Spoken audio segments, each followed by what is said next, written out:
Things to remember, A, B, C. A is anchor your tool on the tool rest.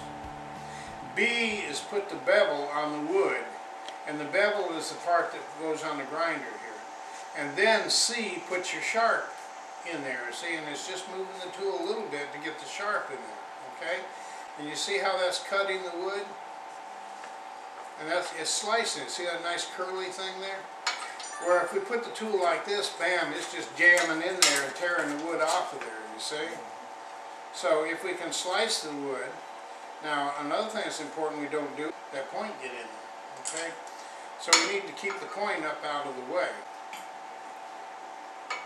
If you learn to use this tool properly and apply what you learn on this tool with all the other tools, you'll do a lot less sanding. So I'm going to teach you how to turn and get a clean cut so you don't have to sand a lot. So I'm going to show you how to do it, and then I'm going to put your hands on it, and I'm going to guide your hands to do it. Okay? So that's the procedure we're going to use. And we're going to start right here, and I'm going to start over here on this end. Now it's A, B, there's B, but it's not cutting, see, and then I just rotate a little bit and then it cuts, see that? A, B, C. A, B, C.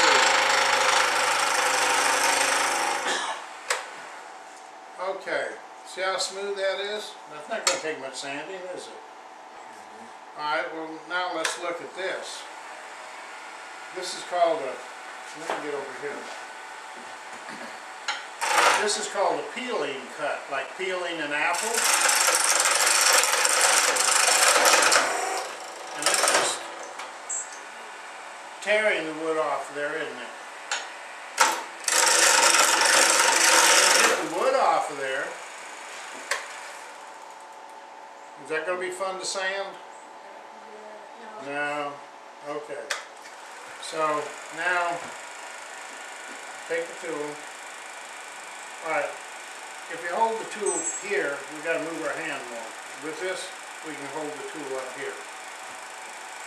Alright, so first thing... Okay, Carl, I'm not bothering. Take this hand, please. Don't hold it. And this hand has to be up against the tool rest, see? So that you can control it.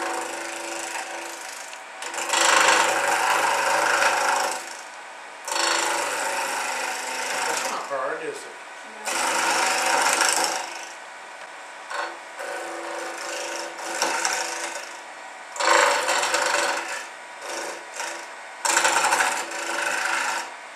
Stop a second now. Okay, a little bit awkward, didn't it? Alright, look at me. When we're going to have it on this side, we put this hand over the top. And then our fingers can ride on the tool rest. But then when we go the other direction, we've got to switch hands and go this way. So I'm going to be over here on this side. I'm going to hold it here and here. And I'm going to cut that. And then to do the other side, we go over here and cut this way. So you put that hand on top.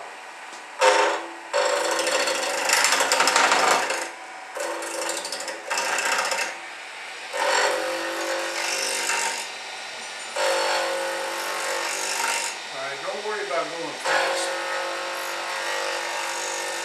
You need to put a little bit more pressure on it to make it cut.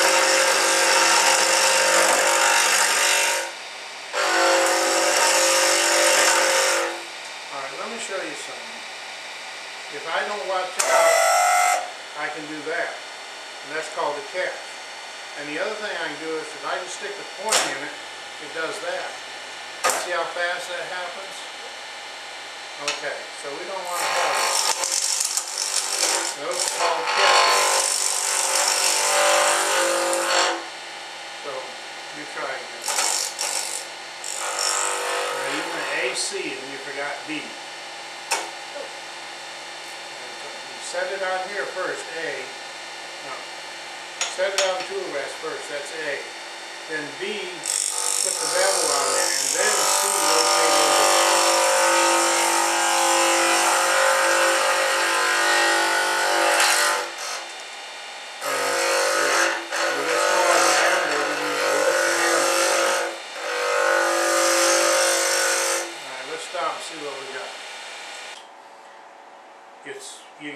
fun on this, but like any other power tool, you can get hurt if you don't pay attention.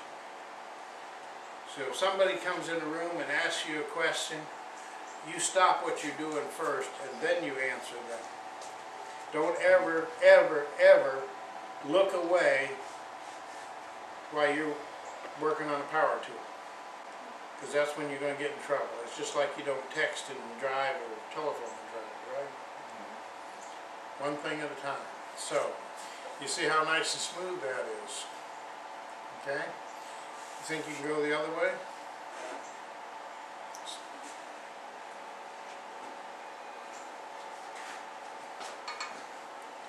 Yeah, you got it.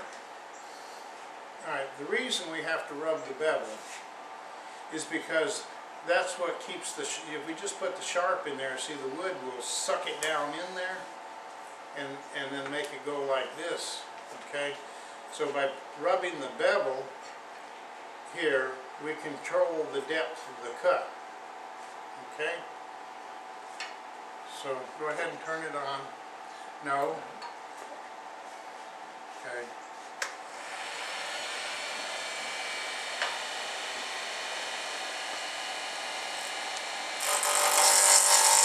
See, you got that top point in there. You don't want that top point in there. Turn the tool, get it up here, up higher.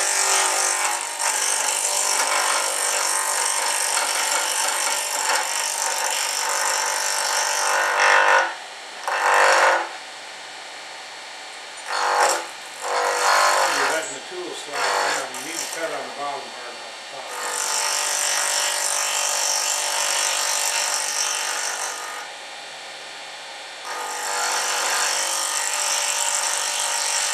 Okay, the next thing we need to think about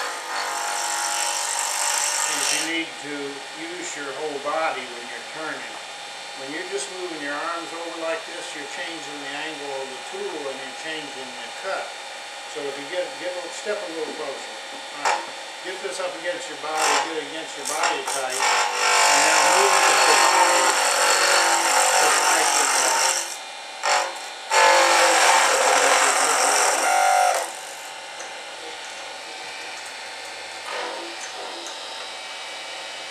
Okay?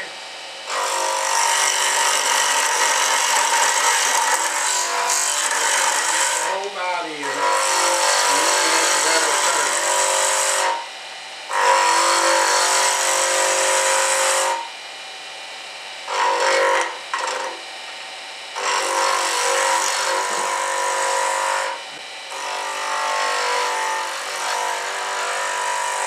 And so you got to push into it a little bit.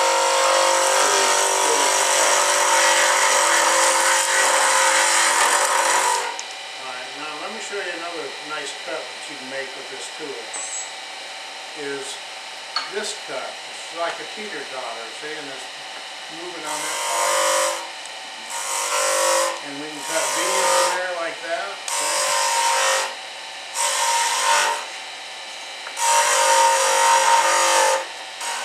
And we make those cuts, and then we can roll the bead.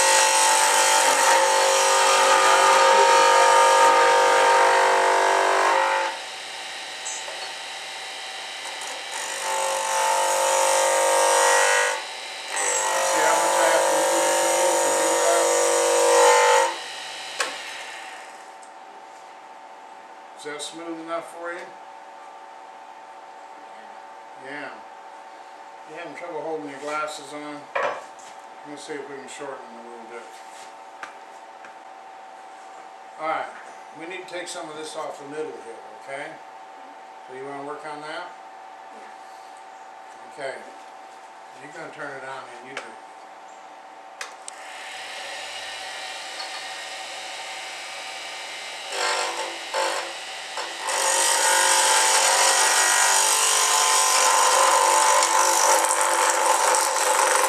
Pushing it up off the tool rest. You know, if you want to cut deeper, you gotta change the angle.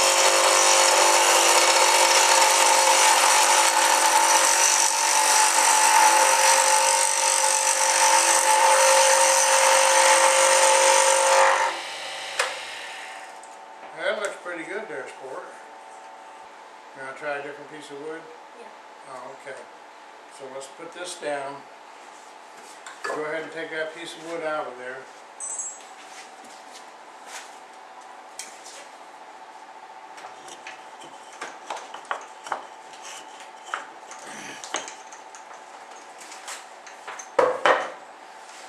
Go loosen that.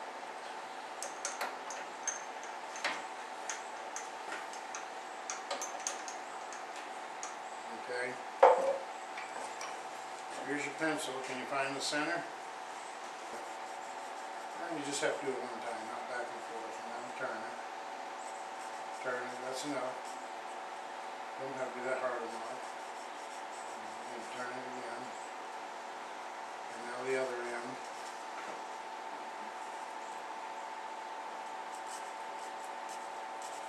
Yeah.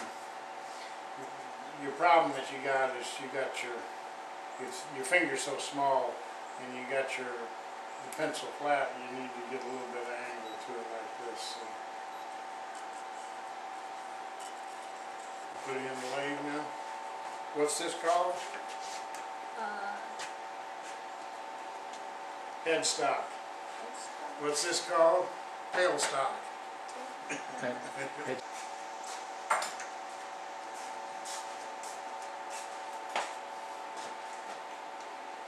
Got it on there?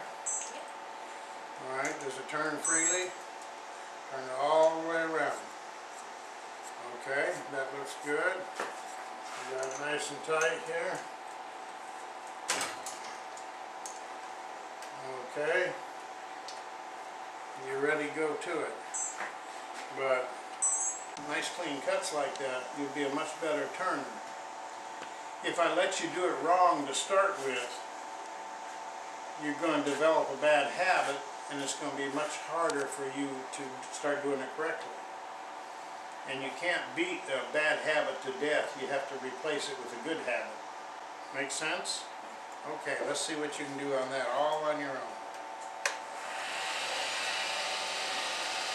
Remember ABC.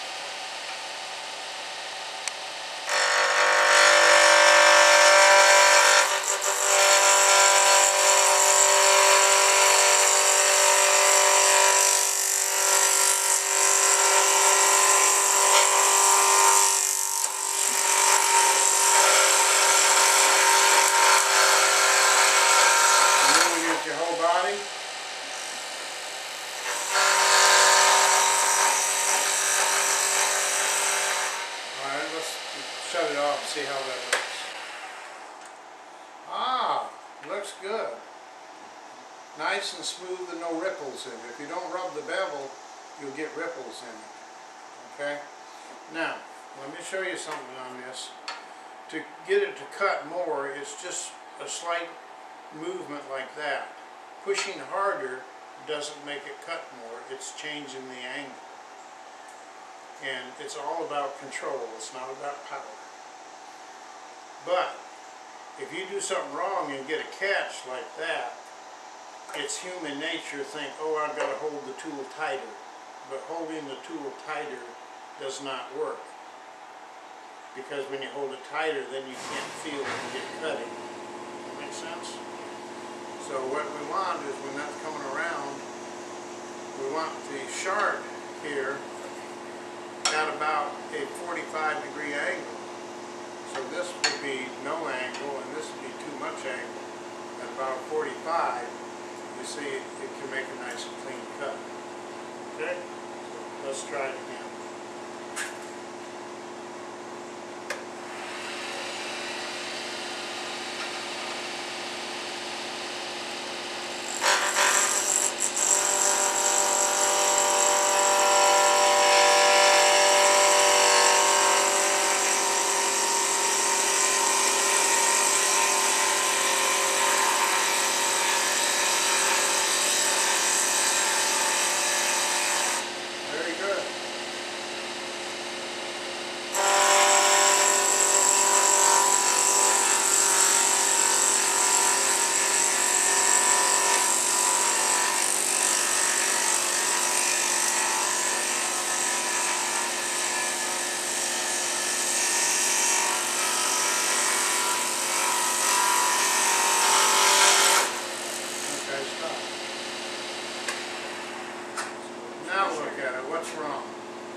did?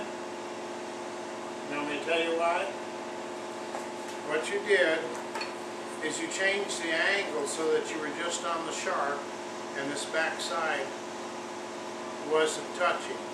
And so it would start to pull it in and you'd pull it out with your hands, and it start pulling in, you pull it out with your hands.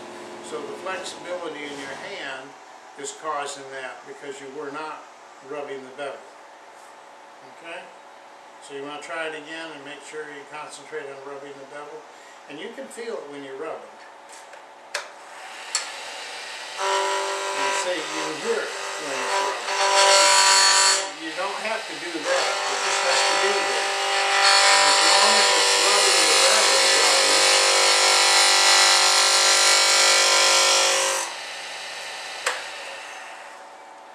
as long as the bevel's running, I make a nice smooth cut without all those ripples in it. If you put all those ripples in it, then we got to sand those out, right? So we don't want those.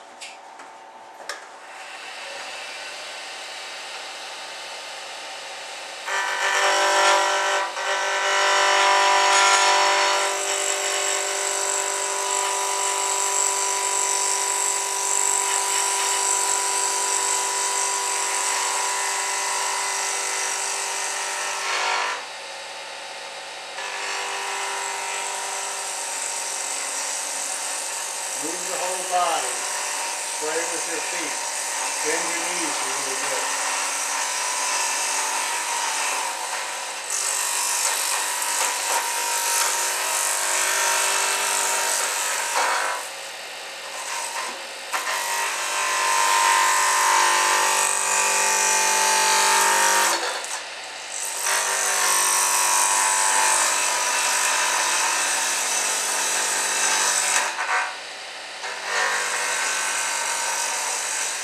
Very good. You're doing good about going back and picking up the same cut.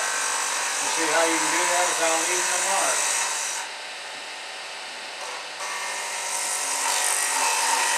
You're off the bevel. You're on the bevel. You forgot B. Rub the bevel.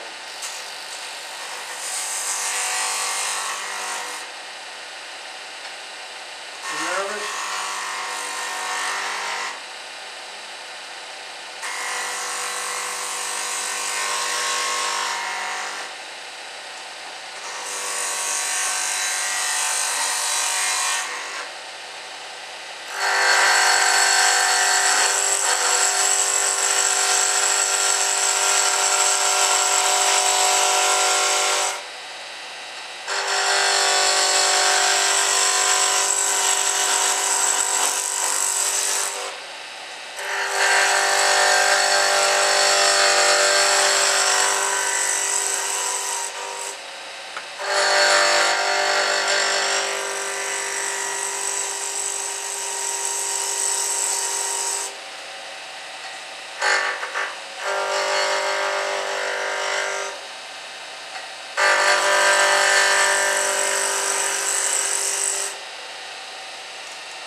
Turn.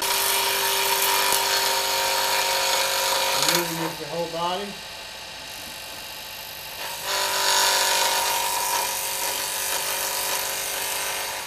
Alright, let's shut it off and see how that looks. Ah, looks good. Nice and smooth and no ripples in it. If you don't rub the bevel, you'll get ripples in it. Okay? Now, let me show you something on this. To get it to cut more, it's just a slight movement like that. Pushing harder doesn't make it cut more, it's changing the angle. And it's all about control, it's not about power. But if you do something wrong and get a catch like that, it's human nature to think, oh, I've got to hold the tool tighter. But holding the tool tighter does not work. Because when you hold it tighter, then you can't feel it cutting. Make sense? So what we want is when that's coming around, we want the sharp here at about a 45-degree angle. So this would be no angle, and this would be too much angle.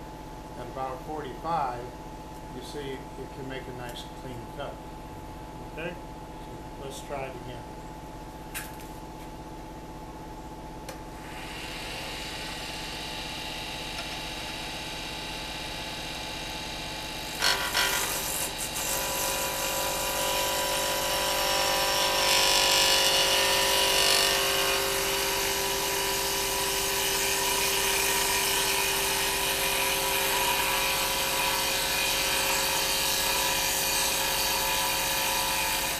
Very good.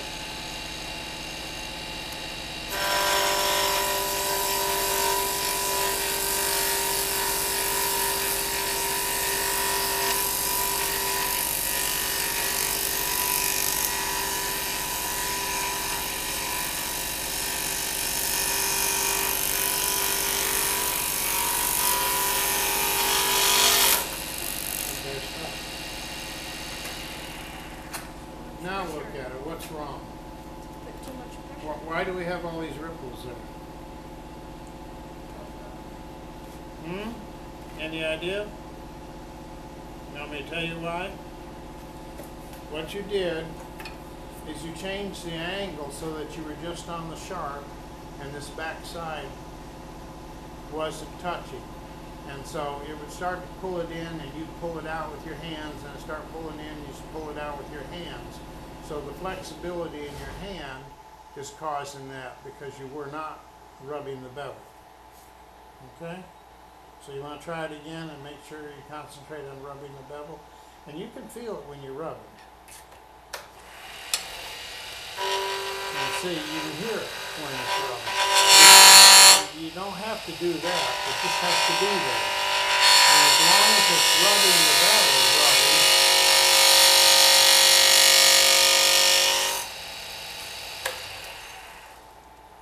as long as the bevel's running, I make a nice smooth cut without all those ripples in it. If you put all those ripples in, and then we got to sand those out, right? So we don't want those.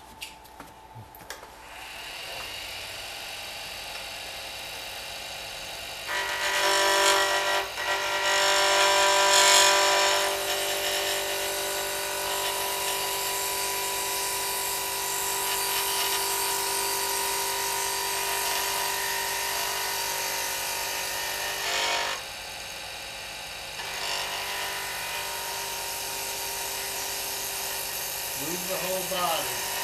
Sway with your feet. Bend your knees a little bit.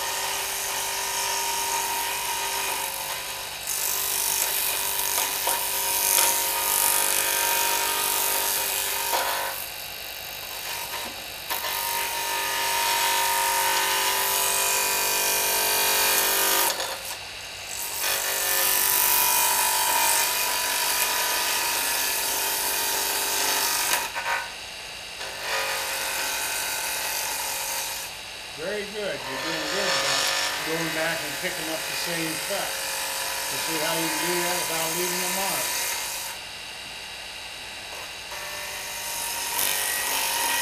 You're off the bevel.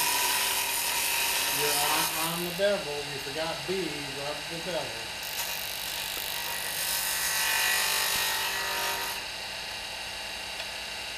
You nervous?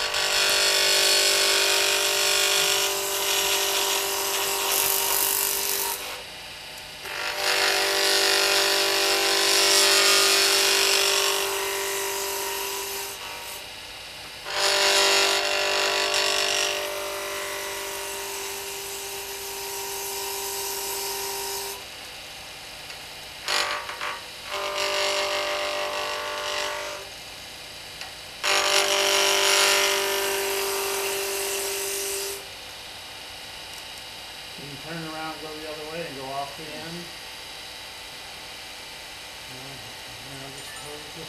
Just hand this way. Just hand over this way. You don't have to hold it tight. You just have to hold it.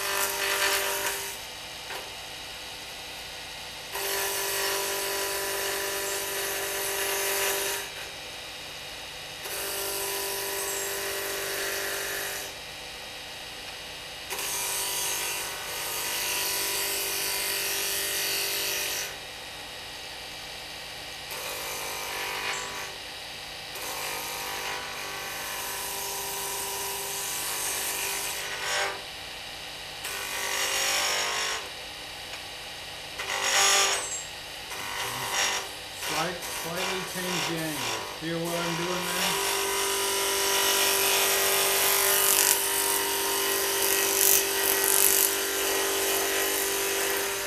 Now if we want, when we get here at the end, we can bring this handle around and roll it. How you can do that without leaving a mark.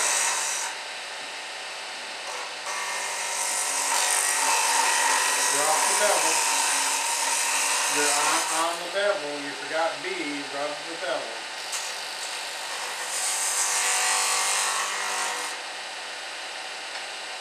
You nervous?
You turn around, go the other way, and go off the end. Just hold it this hand this way, this hand over this way. You don't have to hold it tight, you just have to hold it.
Careful when you come off so you don't hit the metal. You better ruin it. Okay, let's try this one. You can't just push it in if there's no place for the wood to go. So you got to take little cuts at it.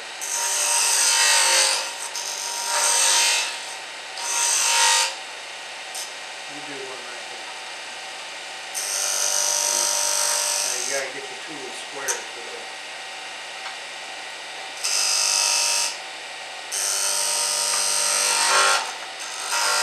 you got to arch the tool, you can't just push it in. You put the handle down, lift the point up, put the point in, and arch down.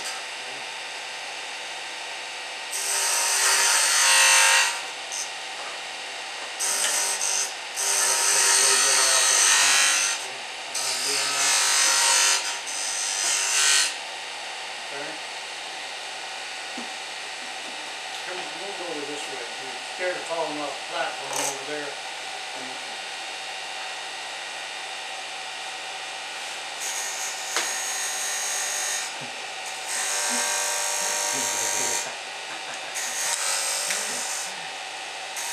Have to buy punch. This year.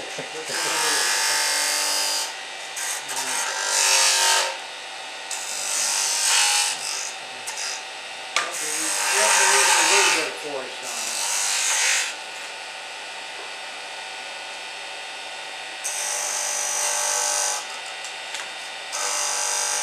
You're not putting enough.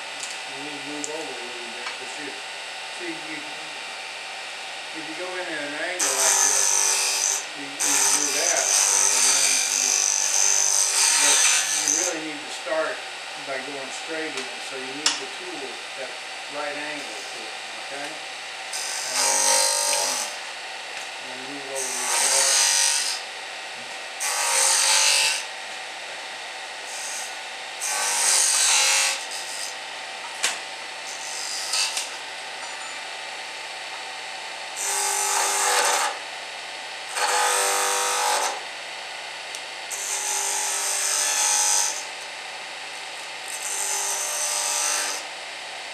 You're not arcing the tool. See, you're just pushing it in. I'm sorry, I did that.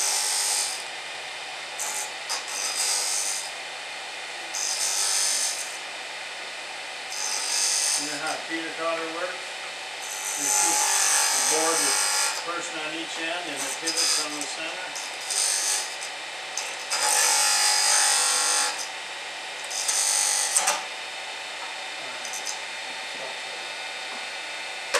What you just did is called a catch. And what happened is you turned the tool like this, so then it would come out and it dug into the side, see? And then right there is where it went, see? And then it went way over here. See what happened? So it's a good teaching point to have a catch and then look at what happened. And what happened was you turned the tool this way and turned right into the wood. Okay? That's why it's important to keep this straight up and down and square, not this way or this way, but square to the wood. Okay? Want to try it again? Okay.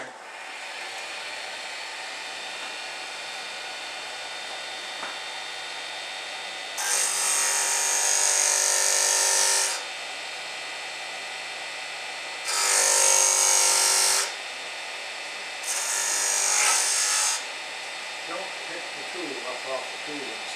Always keep it on the tool rest. Always keep A on anchored on the tool rest. That's A. Never release A until you take it clear away. And then you come back, it's always A first, anchored on the tool rest, and keep it on the tool rest.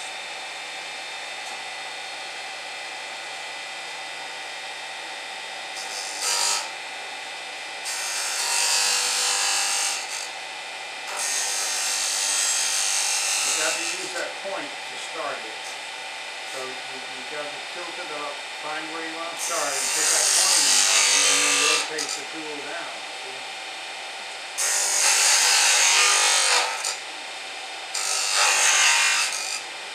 You do it more by this than by pushing.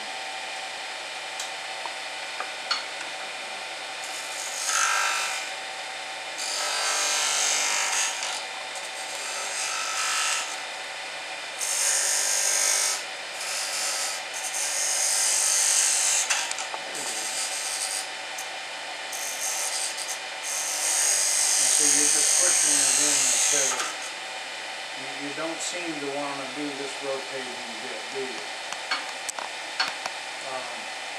Let's take a break for now, okay? We can use it like this and we can get in trouble like this. Just cutting on the end. And I'll show you. I'll demonstrate. So if I just go in the end like that, see, I can get wood off of there, right? But now I'm going to do it different over here. I'm going to turn it sideways, see?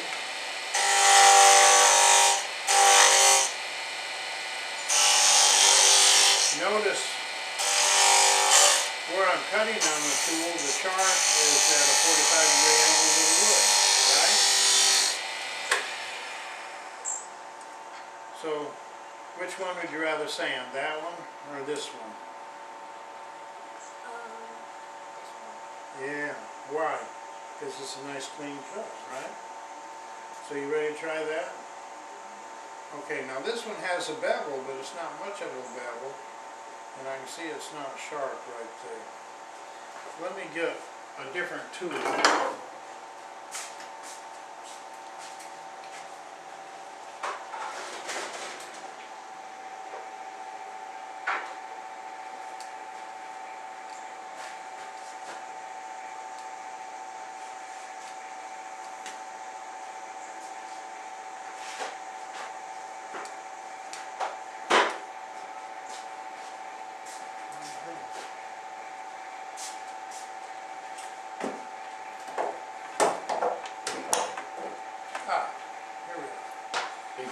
this a bigger spindle gouge.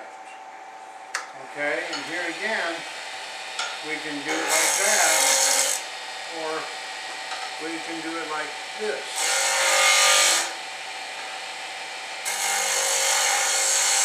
You see how I roll the tool around? Well, the advantage of this tool over this tool is I don't have that sharp point there and there to maybe cause me trouble.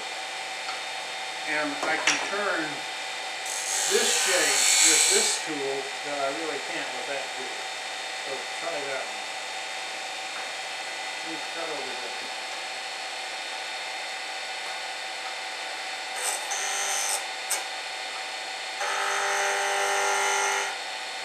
Okay, we need to change our angle a little bit to get it to cut. And I'll rub the bevel a little.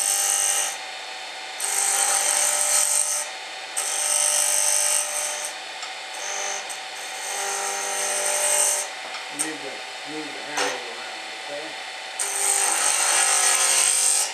And then move the handle around over here. And go downhill that way. You don't want to come back uphill. We come uphill, we tear the wood out. We get underneath of it and tear it out. Okay? So I make a cut just like with the skew. But I make these cuts like that, okay?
Try this one, see how it works.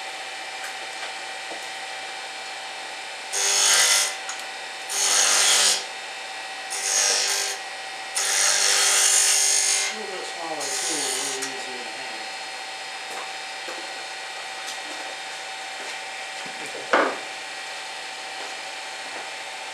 ABC. Take your time, don't rush it. Alright, and both times you're cutting on the top side instead of the bottom side. You're going to cut on the bottom side. You were coming in here and cutting on the top side, which you can do, but let's cut on the bottom side there, and let's cut on the top side here.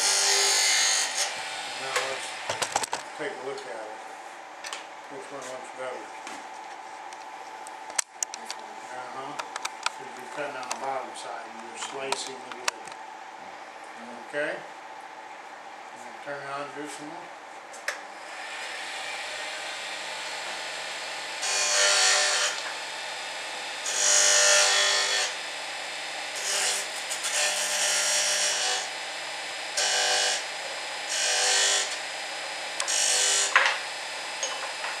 Take your time, don't rush. You need to have this hand up here.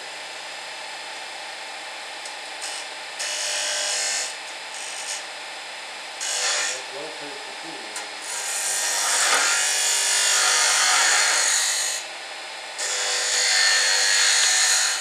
Let me show you something else.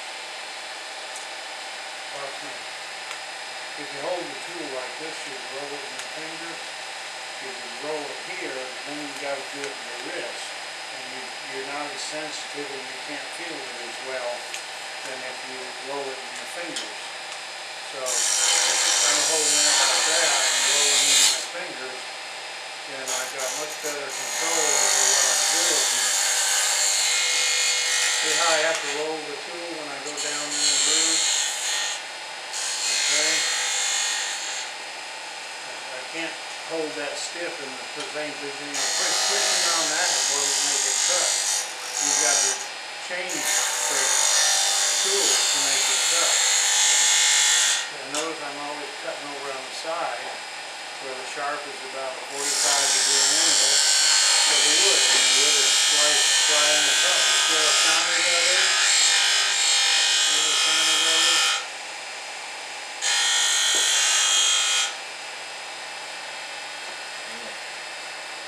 It takes a lot of practice so that you just do it automatically.